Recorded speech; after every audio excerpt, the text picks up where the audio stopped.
हे पितरांनो तुम्हाला नमस्कार करतो. ओम श्री गणेश देवताय नमः. ओम श्री कुळदेवताय नमः. ओम श्री गुरुदेवताय नमः. ओम सर्वश्री इष्टलिंग देवताय नमो नमः. शिवशानाथ मित्रांनो, मी कडाप्पा परत एकदा आपल्यासमोर हजर आहे. माझ्या धर्मकरम चॅनलमध्ये आपले सहर्ष स्वागत करीत आहे. मित्रांनो, पंचांग आजचे आता आपल्यासमोर सादर करीत आहे. मित्रांनो, आज शनिवार दिनांक 21 फेब्रुवारी 2026, शालिवान शके 1947, संवत्सर विश्वावसु, आयन उत्तर, ऋतू वसंत, मास फाल्गुन, पक्ष शुक्ल, तिथी मित्रांनो आजची चतुर्थी तिथी आहे. दुपारी 1:01 पंचमी तिथीला सुरुवात होईल. वार शनिवार आहे. नक्षत्र मित्रांनो रेवती नक्षत्र आहे. सायंकाळी 7:07 अश्विनी नक्षत्राला सुरुवात होईल. योग मित्रांनो शुभ योग आहे.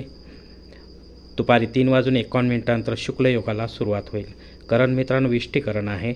दुपारी 1:01 भवकरणाला सुरुवात होईल आणि मध्यरात्री 12:07 बालवकरणाला सुरुवात होईल. मित्रांनो, प्रमुख ग्रहांची राशीस्थिती पहाटे 5:30 वाजता अशी असणार आहे. सूर्य कुंभ राशीत असेल, चंद्र मीन राशीत, गुरु मिथुन राशीत, तर शनिदेव मीन राशीत असणार आहे. मित्रांनो, या चंद्र राशीनुसार कुंभ, मीन व मेष या 3 राशींना सध्या 7:30 सुरू आहे.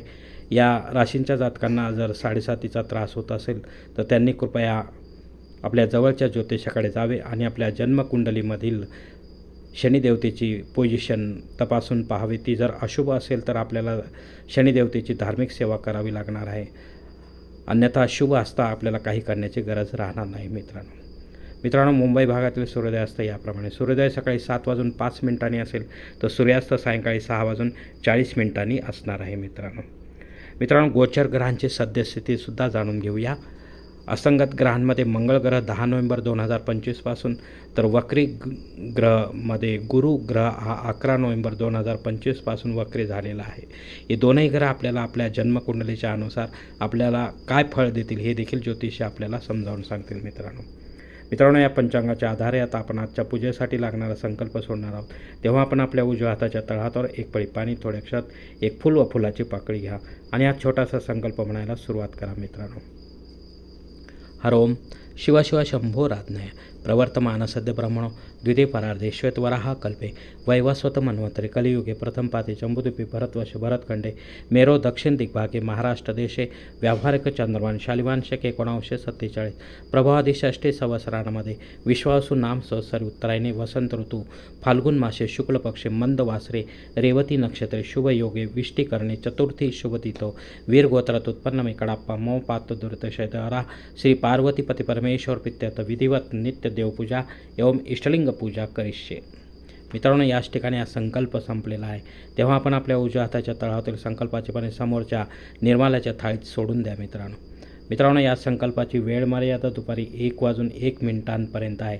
या वेळेनंतरही आपल्याला संकल्प सोडायचा असेल कुठल्याही धार्मिक विधीच्या संपन्नतेसाठी तर कृपा करून आपण वरील बदललेल्या पंचांगाचा आधार घ्यायचा आहे, नवीन संकल्प तयार करायचा आहे आणि त्या संकल्पात आपण करत असलेल्या धार्मिक विधीचा उल्लेख अवश्य करायचा आहे. मित्रांनो, तेव्हाच आपली धार्मिक सेवा संबंधित देवतांपर्यंत पोहोचेल आणि त्यांचे आशीर्वाद आपल्यापर्यंत पोहोचेल. आपले जीवन अधिक सुखमय बनेल.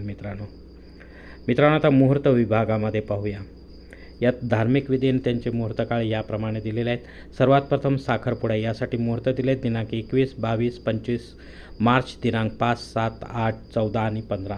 डोहाळ जेवणासाठी मुहूर्त दिले दिनांक 22, 25, 26 मार्च, दिनांक 5 आणि 9. बारसे करण्यासाठी मुहूर्त दिले दिनांक 21, 22, 26, 28 मार्च, दिनांक 5, 8 आणि 15. जावळ काढण्यासाठी मुहूर्त दिले दिनांक 22, 26 मार्च, दिनांक 5, 8 आणि 15. गृहप्रवेश करण्यासाठी मुहूर्त दिले दिनांक 22, 28 मार्च, दिनांक 5, 8, 14 आणि 15. आता मुहूर्ताच्या दुसऱ्या भागात देखील पाहूया. मित्रांनो, उपनयन करण्यासाठी मुहूर्त दिला दिनांक 22, 26, 27 मार्च, दिनांक 5 आणि 8. विवाह करण्यासाठी मुहूर्त दिला दिनांक 22, 25, 26 मार्च, दिनांक 5, 7, 8, 12, 14, 15 आणि 16. वास्तुशांती करण्यासाठी मुहूर्त दिनांक 26, 28 मार्च, दिनांक 5, 14 आणि 16. भूमिपूजन व पायाभरणी करण्यासाठी मुहूर्त दिले दिनांक 21 मार्च, दिनांक 3. देवमूर्तीची प्राणप्रतिष्ठा आपल्याला करायची असेल तर सर्व देवी देवतांच्या मूर्तीची प्राणप्रतिष्ठा आपण करू शकता. विधिवत करा, पंडिताच्या माध्यमातून करा, घरी करा किंवा मंदिरामध्ये करा. मित्रांनो, यासाठी मुहूर्त दिले दिनांक 22, 26 मार्च, दिनांक 5, 8, 15 आणि 16. मित्रांनो, या प्राणप्रतिष्ठेनंतर आपल्याला दुसऱ्या दिवसापासून संबंधित मूर्तीवर संबंधित देवतांचा अभिषेक घ्यावा लागतो. अन्यथा अशा प्राणप्रतिष्ठित मूर्ती देखील खंडित मानल्या जातात आणि त्यांचे विसर्जन करावे लागते मित्रांनो. तेव्हा विचार करूनच आपण काय ती मूर्त्यांची संख्या आपल्या देवघरामध्ये वाढवावी मित्रांनो, गरज असेल तरच. मित्रांनो, वरील काही मुहूर्तांच्या तारखेत वेळेची मर्यादा देखील असू शकते. कृपया ती जाणून घेण्यासाठी आपण मला कॉमेंट्स बॉक्समध्ये विचारा किंवा योग्य पुरोहितास वा पंचांगधारकास संपर्क साधावा आणि मगच आपल्या जन्मकुंडलीच्या अनुसार आपल्यासाठी योग्य असा मुहूर्त निवडावा, जेणेकरून आपल्या मुहूर्तांमध्ये कोणत्याही प्रकारची बाधा उत्पन्न होणार नाही आणि मुहूर्ताचे पूर्णपणे फळ आपल्याला प्राप्त होईल मित्रांनो. आणि असा मुहूर्त जर आपल्याला मिळत नसेल तर मग मात्र आपण स्वतःहून किंवा पंडिताच्या माध्यमातून यापेक्षा वेगळा काही मुहूर्त निर्माण करण्याचा प्रयत्न करू नका, कारण मुळात तो मुहूर्तच नसल्यामुळे त्याचा आपल्याला काही एक उपयोग होणार नाही मित्रांनो. पंचांगातील इतर काही महत्त्वाची जी माहिती ती आता आपण पाहूया. पंचांग शुद्धी मित्रांनो दुपारी 2:39 आहे, त्यानंतर नाही मित्रांनो. दिनविशेषमध्ये मित्रांनो विनायक चतुर्थी आहे.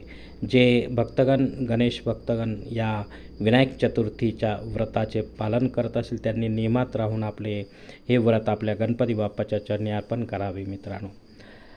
दुपारी 1:01 भद्रा योग असणार आहे. हा राहूच्या अंडर येणारा अशुभ योग असल्यामुळे शक्यतो आपण महत्त्वाचे किंवा विशेष कामे या काळामध्ये करू नका, अन्यथा आपल्याला अपयश येण्याची शक्यता जास्त राहणार आहे. पंचमी श्राद्ध कर्म आहे मित्रांनो.